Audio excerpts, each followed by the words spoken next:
I'll just move on back here. We're looking at all types of cemeteries as well. Churchyards, how do I get over here? Slave burial grounds, old family plots, out on the farm, Native American burials, military cemeteries, municipal grounds, potter's fields, commercial cemeteries, memorial parks, and even, in case you didn't see it, pet cemeteries in D.C., of which there were several. This happens to be just a cute slide, which is why I put it in. This is the burial location of Old Tom, the last fire horse in D.C., who died in 1937. So we're looking at everything, is what I'm trying to get at. And we hope that by looking at the patterns among the cemeteries, the distinctions between them will assist and encourage further research on this important aspect of D.C.'s heritage. Tells us about our history, our economics, our religious beliefs, and our social history as well. But because time is limited tonight, I figured I would just pick one little aspect of cemetery history to share with you after introducing our project that I'm learning more about as I go through all of the research that I'm collecting for this project. And that's the history of African American burial societies. By way of background, the earliest African American burials in the D.C. area, before the actual District of Columbia was formed, often took place on family-owned property, whether these were free blacks or enslaved folks. And many of you probably know that slave cemeteries were often in a separate area on plantations or farms in less desirable land, or they were adjacent to the owning family cemetery. But soon, very soon in the history of D.C., in 1798, the city took responsibility for burials. At that time, they created the Eastern and Western cemeteries. Each cemetery had a sexton to take care of it and organize burials, and to erect and maintain a wood fence around it. These cemeteries both allowed African American burials, although the cemeteries themselves were segregated, with a thorn fence separating the enslaved and free blacks from the whites. Nice, huh? And this is a little bit dark, but it's a map of where Western Cemetery was, also called Holmead's, because the land was bought from Anthony Holmead. It's located between 19th, 20th, S Street, and Florida Avenue, just north of DuPont Circle, right along the edge of the city. Boundary Street, or Florida Avenue, was the edge of the city at the time. And this cemetery remained in active use from its formation in 1798 through the middle of the 19th century. But in 1884, the land was sold for development and the burials were moved. Eastern Cemetery was in Northeast, located between 13th, 14th, H, and I Streets. But it was determined that this was a pretty lousy place to put a cemetery because it was very swampy, and it was quickly abandoned. So really not too many burials took place there. Congressional Cemetery essentially took its place for the residents of the eastern portion of the Capitol, but Congressional Cemetery did not allow African American burials. So as soon as churches were established, they took on burials in their usually adjacent churchyards. Many cases, African Americans were excluded, however. The majority of white churches only allowed blacks to worship there, generally in the loft or in the back rows, but not to be buried there. Some exceptions are the Montgomery Street Methodist Church in Georgetown, whose congregation consisted of both free and enslaved African Americans. Their cemetery was divided for burials, so again it was segregated, with about 1/3 of it reserved for African Americans and 2/3 reserved for the white members of the church, even though about half the congregation was black. In the Capitol Hill area, Ebenezer Methodist Church, which was founded in 1805, had a cemetery as well. But as early as 1838, Ebenezer AME broke off from this, and they formed their own cemetery, so they were able to take care of the members of their own church.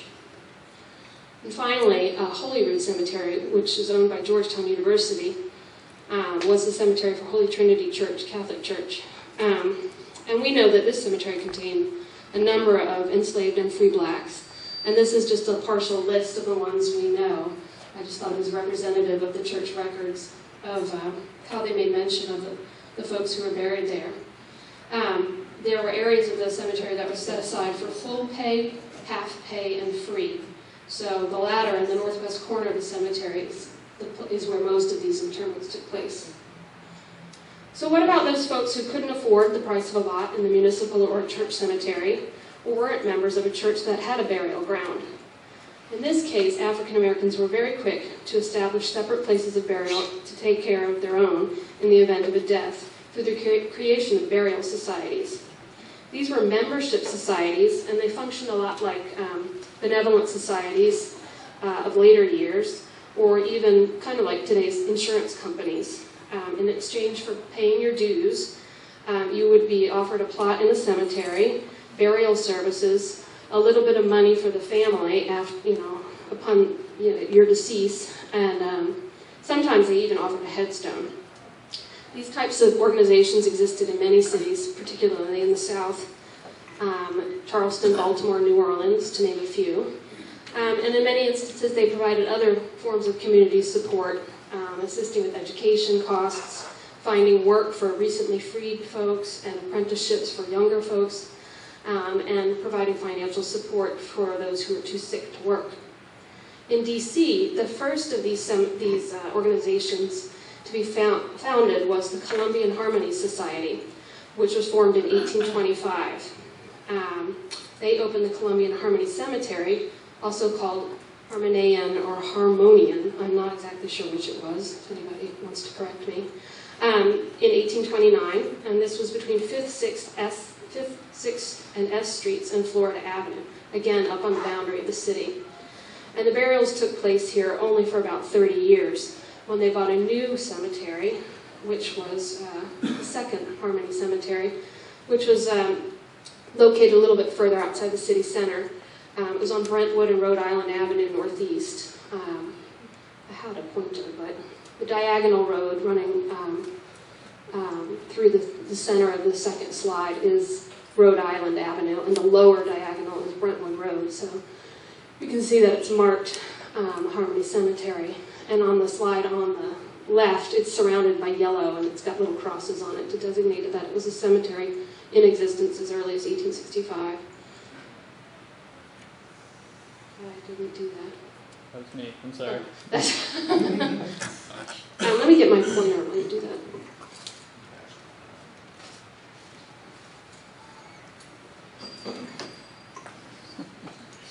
Okay. So now that is reversed 180 degrees, so you're reading it with the north facing towards the bottom of the screen. But that's an aerial image from 1960, just before it was relocated for the second time. And here's a view of it around the same time period. And what became of Columbia Harmony Society Cemetery is I lost my, here's Rhode Island, and here's Brentwood, and that's the Home Depot, and the Rhode Island Metro over here. So all of that was the cemetery. And what remains on the site is this plaque at the metro station, which reads, "Many distinguished black citizens, including Civil War veterans, were buried in this cemetery. These bodies now rest in the new National Harmony Memorial Park Cemetery in Maryland." So they were all, about 37,000 burials were moved to Maryland. Yeah, it's a lot. The next cemetery society to form was the Female Union Band Society, which was organized in 1842. This organization was a benevolent society for free black women who assisted each other in sickness and in death. I think a fairly unusual type of organization. They purchased an acre and a half of the Montgomery Street Methodist Church Cemetery, and the two cemeteries later came under the jurisdiction of Mount Zion, which was an African-American church that had split off of Montgomery Street in 1816. So this cemetery is in a little rough shape right now, but obviously it's been well researched and documented, and is on the African-American History Trail, and is also going to be the focus of a grant, this grant round. Where is that? It's in Georgetown, 28th Street in Georgetown. The next one was a cemetery that was formerly located between 12th, 13th V and W Streets northwest, so up towards the Columbia Heights area. It went by several names: the Free Young Men's Benevolent Association, or the Young Men's Baptist Cemetery. It was in use by 1857. I don't have any maps that show it, however. And these burials were moved within the first 2 decades to join the Colored Union Benevolent Association's cemetery.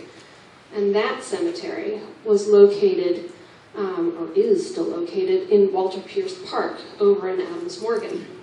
The Colored Union Benevolent Association was chartered by Congress in 1865 and assisted its membership with the costs of burial and other emergency needs. They bought the land for their cemetery in 1870 next to an existing Quaker cemetery on Adams Mill Road in today's Walter Pierce Park. We do know that in 1889, the cemetery was in pretty good shape. It was enclosed by a whitewashed board fence. The grave markers were mostly painted wooden headboards with a few marble headstones and at least one brick vault. We know this because at the time there were records from the National Zoo, which was being created just to the north of this area, and they were eyeballing that land to expand the zoo.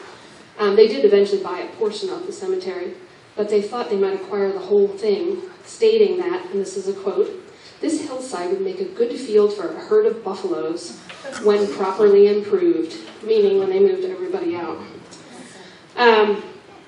Of the thousands of burials here, some are relocated to Columbia and Harmony and to Woodlawn cemeteries, but the remains of many are still present on the site, and it's the subject of an ongoing archaeological and historical research project. So we're learning more and more about this cemetery as we go through. And finally, the Union Burial Society of Georgetown Cemetery is located on Chainbridge Road and MacArthur Boulevard. And that's MacArthur, and that's Chainbridge right there, way up in Northwest. This was a society that was founded in 1868, just after the Civil War, and it served the sizable community of newly freed African Americans who were concentrated around Battery Kemble during the Civil War. The land they used for their burial ground was formally deeded to the society by the federal government in 1875 and is still maintained by the descendants of the original society members. And we believe the last burial took place here in 1966. So the District of Columbia was home to at least 5 membership burial societies: Columbia and Harmony, Female Union Band Society, Free Young Men's Benevolent Association, the Colored Union Benevolent Association, and the Union Burial Society of Georgetown. These organizations are largely non-existent nationwide nowadays, but the cemeteries they have left behind are a testament to the history of African Americans in urban environments, the industriousness of their founders, and the true meaning, in my opinion, of community. Thanks. And now, Mr. General is going to talk about his cemetery.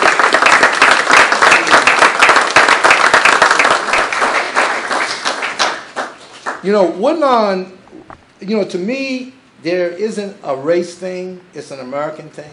And Woodlawn is just a tremendous resource and platform to teach young people how to deal with adversity, controversy, and so forth in nonviolent ways by examining contributions that other people have made. So, that's why we partnered with several organizations. Humanities Council we've been in their pocket. They've done a wonderful job. And I have a couple banners that we've made as a result of Humanities Council. We just wanted to, if we have a minute, just let it roll down. Show you a couple of the products that have come as a result of. We use these as we tour the schools and senior citizens' home and rec centers to add a little visual aid to it. Many cases you can't show the video, and that's the most recent thing.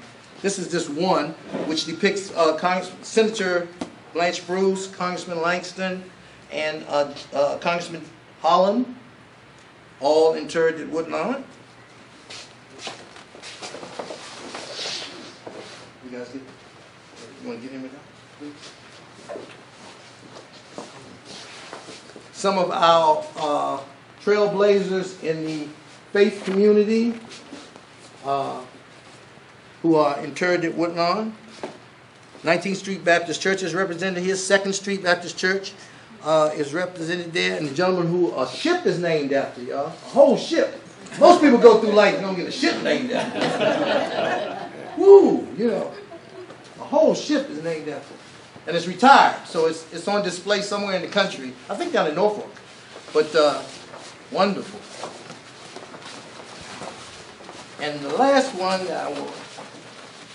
you got to be gender correct, you know. So I wasn't gonna do this without giving ladies some respect.